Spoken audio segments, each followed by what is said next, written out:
नमस्ते। आज हम बात करने जा रहे हैं करवा चौथ के बारे में। तो चलिए जान लेते हैं कब है करवा चौथ। इस साल रविवार 24 अक्टूबर को पड़ रहा है करवा चौथ। बात करें इसकी तिथि की, हिंदू कैलेंडर के अनुसार कार्तिक मास के कृष्ण पक्ष चतुर्थी तिथि को होगा करवा चौथ। जैसा कि आप सभी जानते हैं, इस त्योहार में महिलाएं चंद्र को अर्घ्य दे के पारण करती हैं। इस करवा चौथ रात 8:07 पे होगा चंद्रोदय।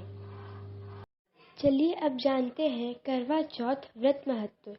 कार्तिक मास की चतुर्थी को सुहागिनें अपने पति की लंबी आयु और सुख समृद्धि के लिए करवा चौथ का व्रत रखती हैं।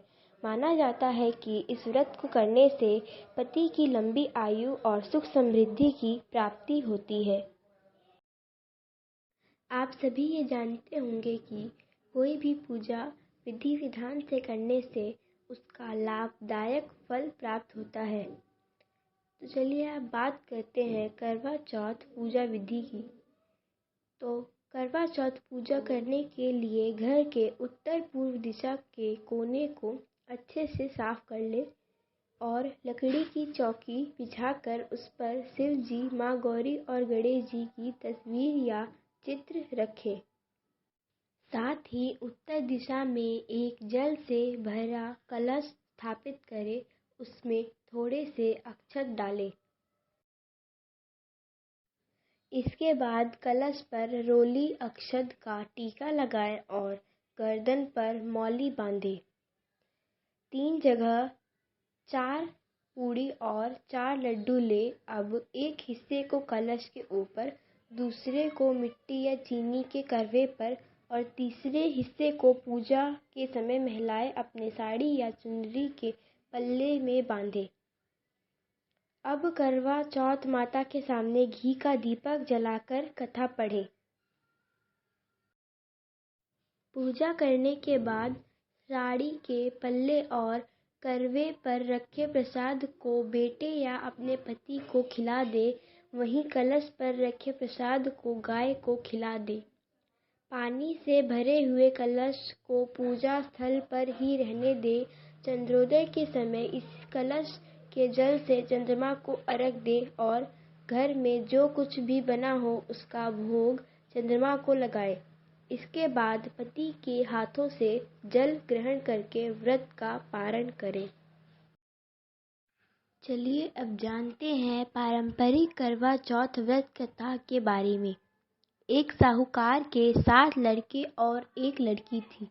एक बार कार्तिक मास की कृष्ण पक्ष की चतुर्थी तिथि को सेठानी सहित उसकी 7 बहुएं और उसकी बेटी ने भी करवा चौथ का व्रत रखा। रात्रि के समय जब साहूकार के सभी लड़के भोजन करने बैठे तो उन्होंने अपनी बहन से भी भोजन कर लेने को कहा। इस पर बहन ने कहा, भाई अभी चांद नहीं निकला है, चांद निकलने पर उसे अर्घ्य देकर ही मैं आज भोजन करूंगी। साहूकार के बेटे अपनी बहन से बहुत प्रेम करते थे। उन्हें अपनी बहन का भूख से व्याकुल चेहरा देख बेहद दुख हुआ। साहूकार के बेटे नगर के बाहर चले गए और वहां एक पेड़ पर चढ़कर चलनी में दीपक जला दी। घर वापस आकर उन्होंने अपनी बहन से कहा, देखो बहन, चांद निकल आया है, अब तुम उन्हें अर्घ्य देकर भोजन ग्रहण करो।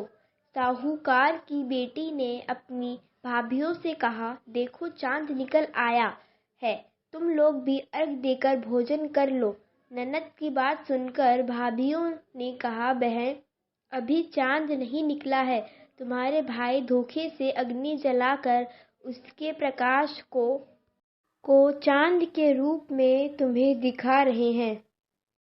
साहूकार की बेटी अपनी भाभियों की बात को अनसुनी करके भाइयों द्वारा दिखाए गए चांद को अर्घ्य देकर भोजन कर ली।